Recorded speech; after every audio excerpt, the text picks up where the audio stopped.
Okay, welcome to this new webinar on German prepositions by Deutsch aber richtig.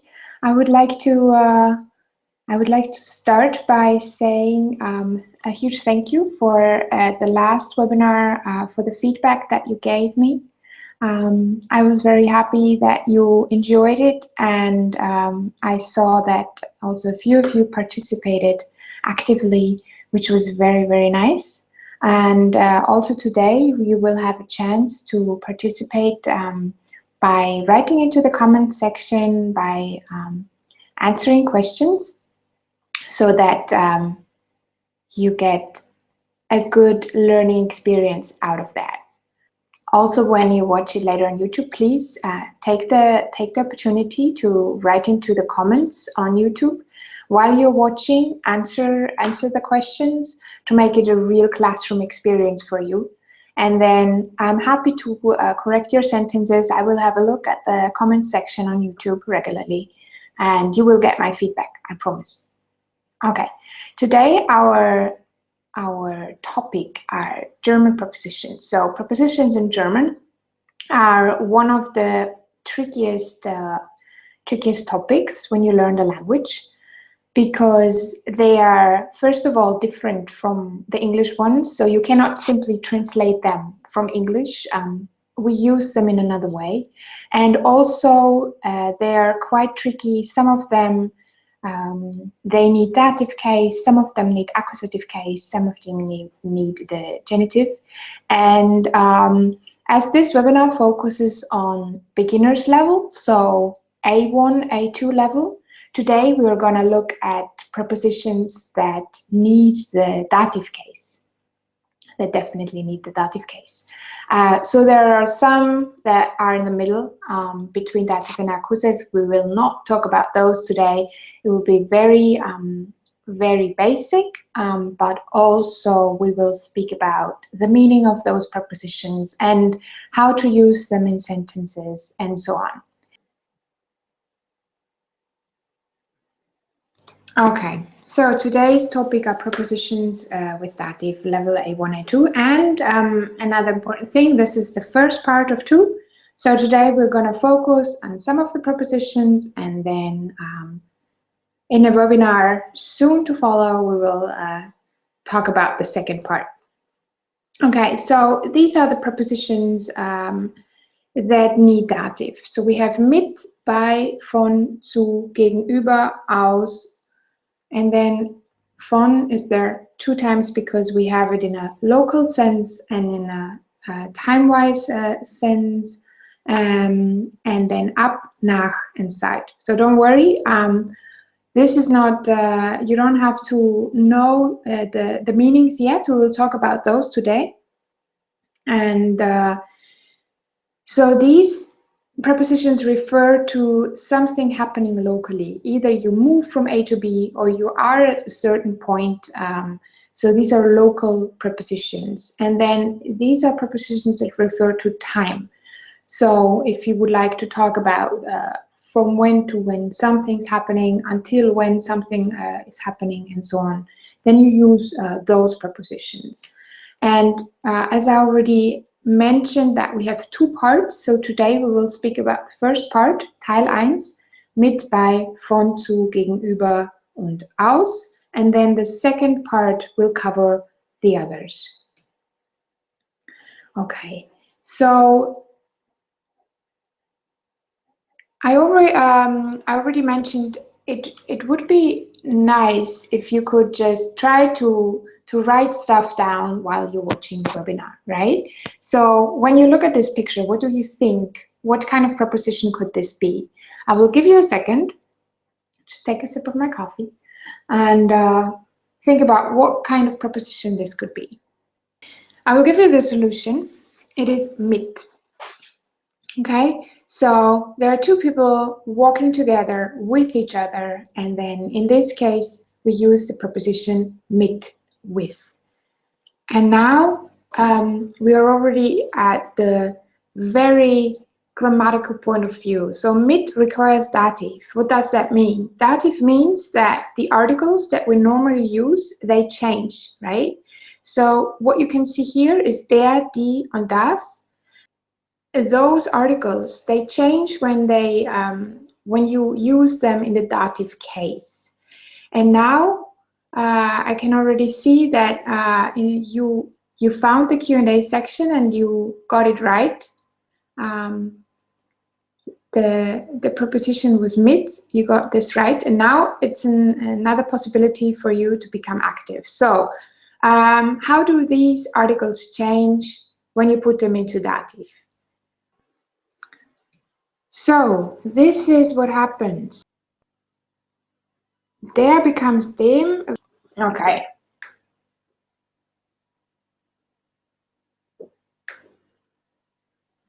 Yes, very good. Okay.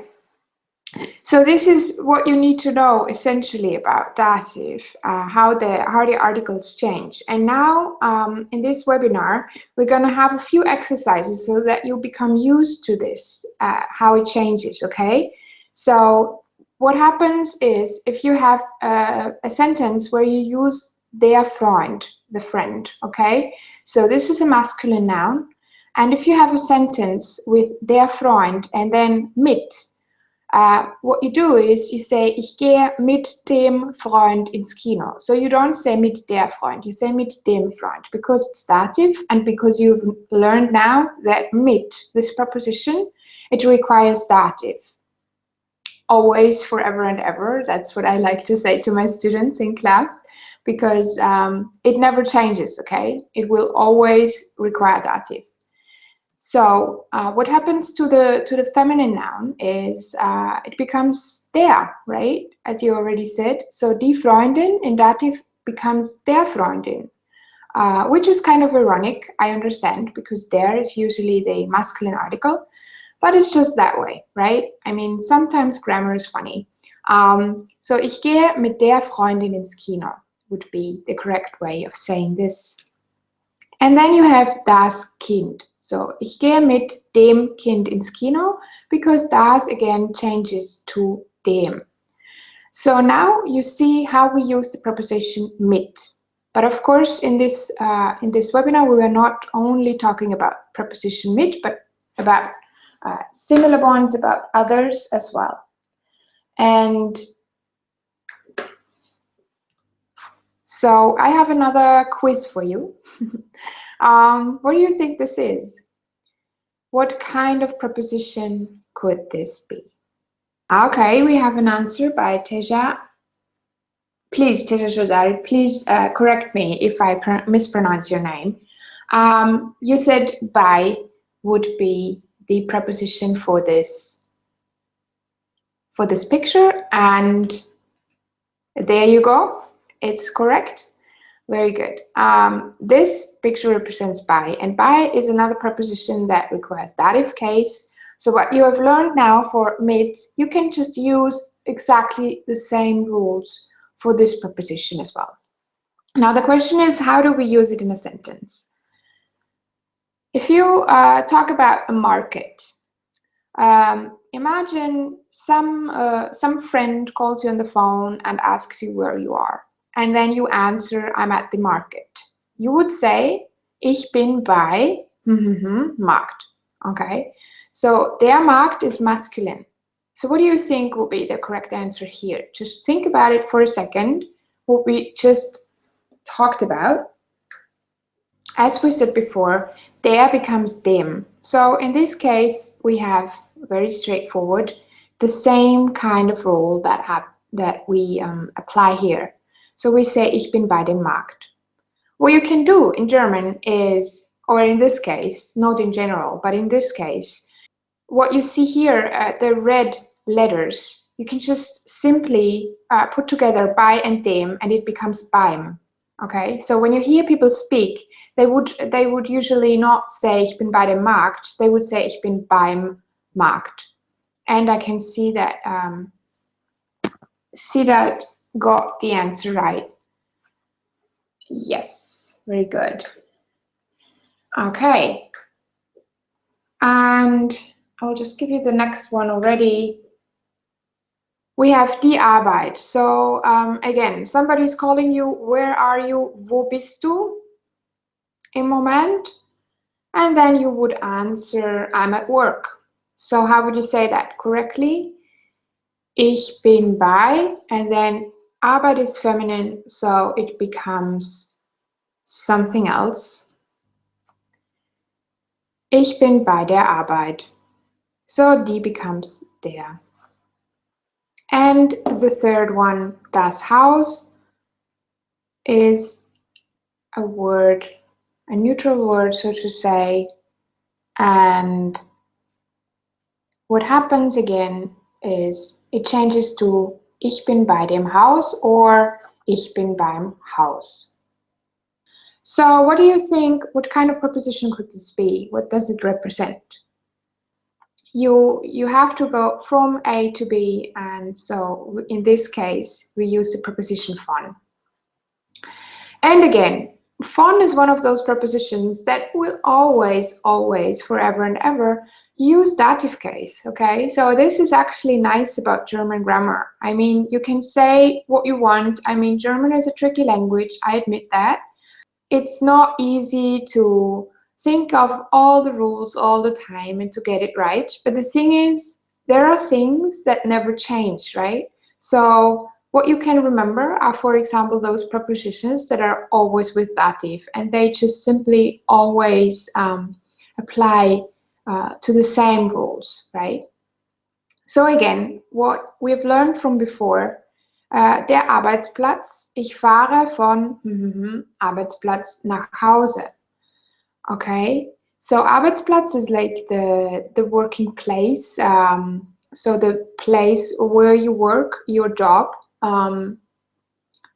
Maybe it's a little bit more of a local sense. You speak probably not only about the building, but you mean it in a local way, right? So you're saying you drive home from your place at work, from your job. And again, how does the article change?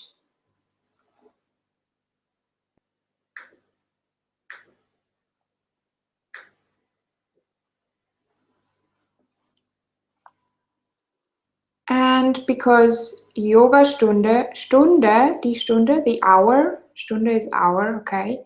Because this is feminine, die Yoga Stunde, we say, fährt von der Yogastunde nach Hause.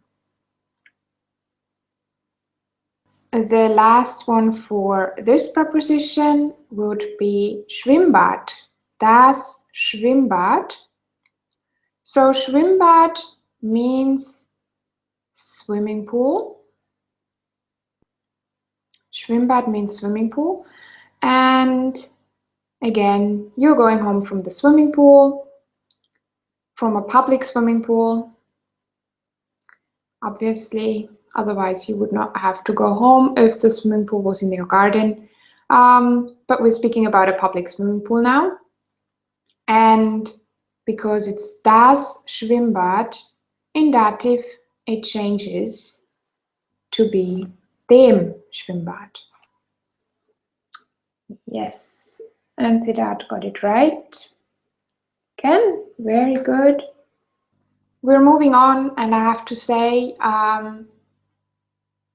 thank you for watching this. I'm sure this is not the most exciting topic in learning German, to go through all those prepositions.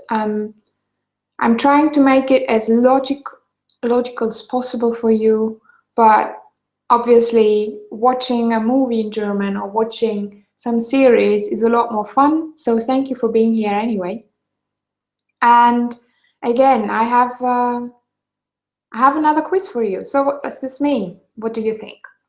What could this represent? So now we'll speak about zu. And this is a very common sentence would be too much to say, I guess, but a sentence that you could say if you needed to. Der Arzt, so the doctor, okay?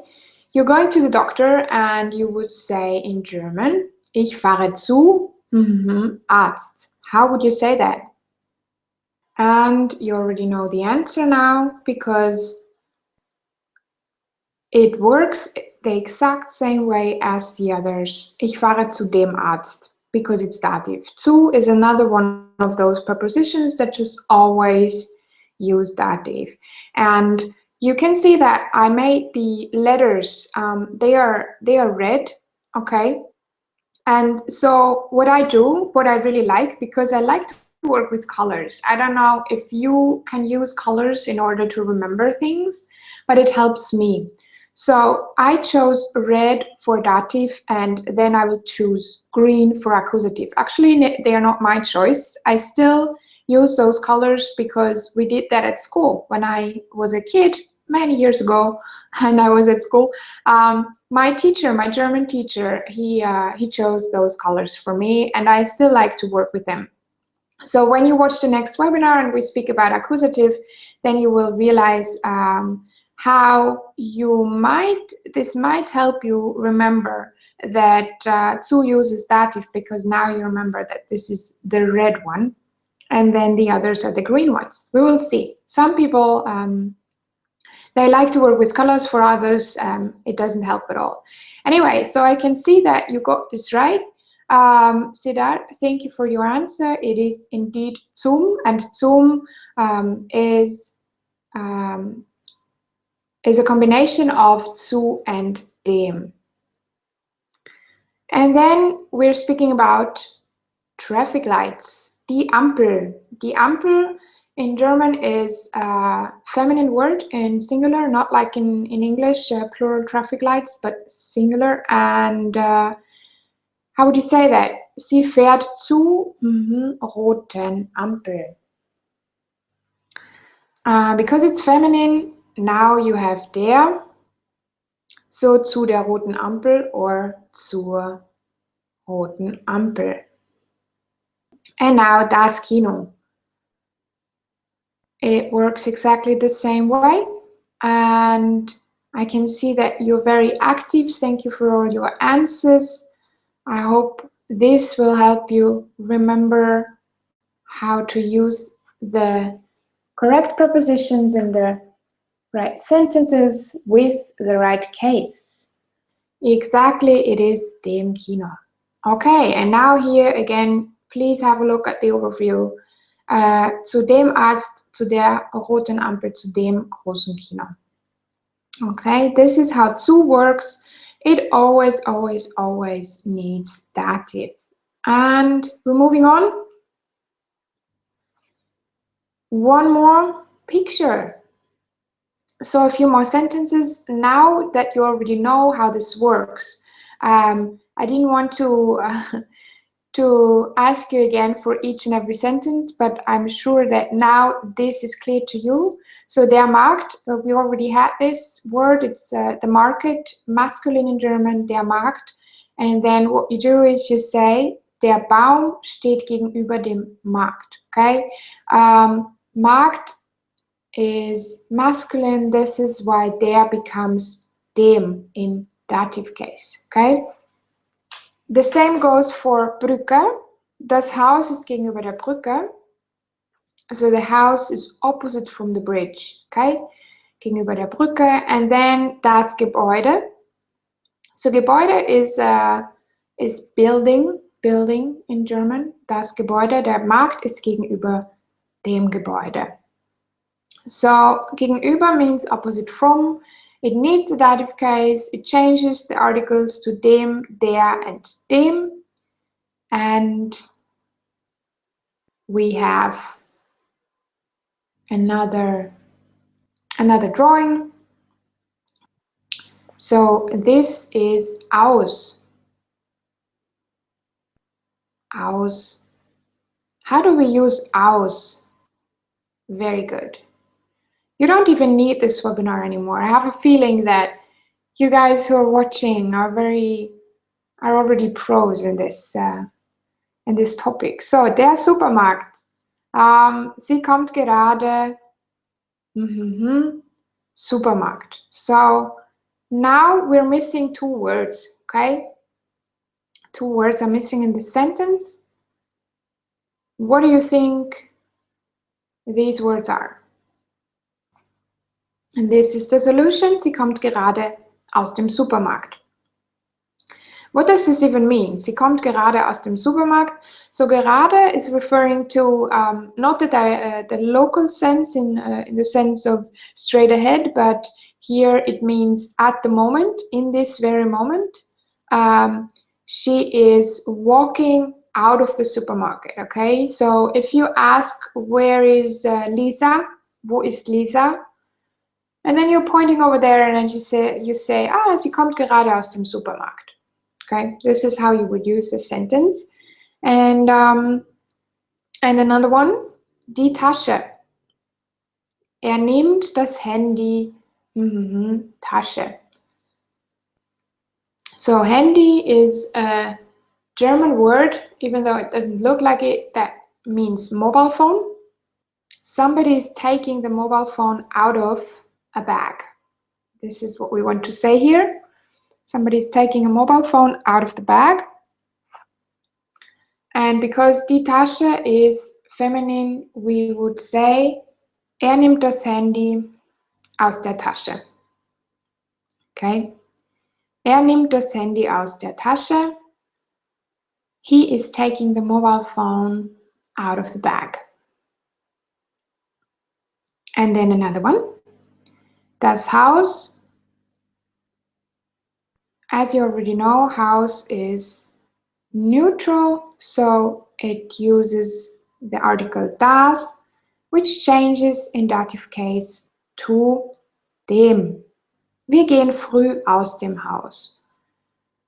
And again, what does it mean? Früh is early, okay? Früh is early. We leave the house very early.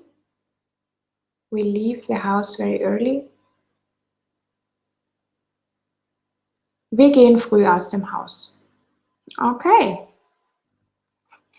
And now you can see what we've talked about at the last half an hour, almost 40 minutes, mit, bei, von, zu, gegenüber und aus. We have talked about all those prepositions, and now you should be able to use those. And I hope that you enjoyed watching. Thank you very much. I am available to you on Facebook, on Google+. There's a blog, Deutsch aber richtig. I'm happy that you participated so actively. This is a lot more fun than just sitting in front of the computer and talking to the webcam.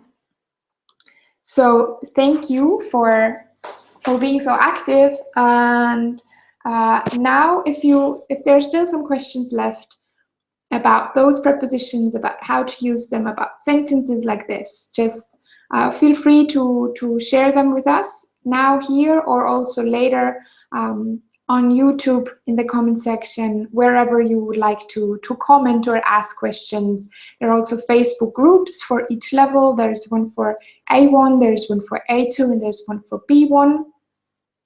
I'm always happy to answer questions. And now I'm just gonna stay online for a few more minutes to be there. Apart from that, thank you, danke for watching, danke fürs Zuschauen, and I'm happy to see you again in the next webinar.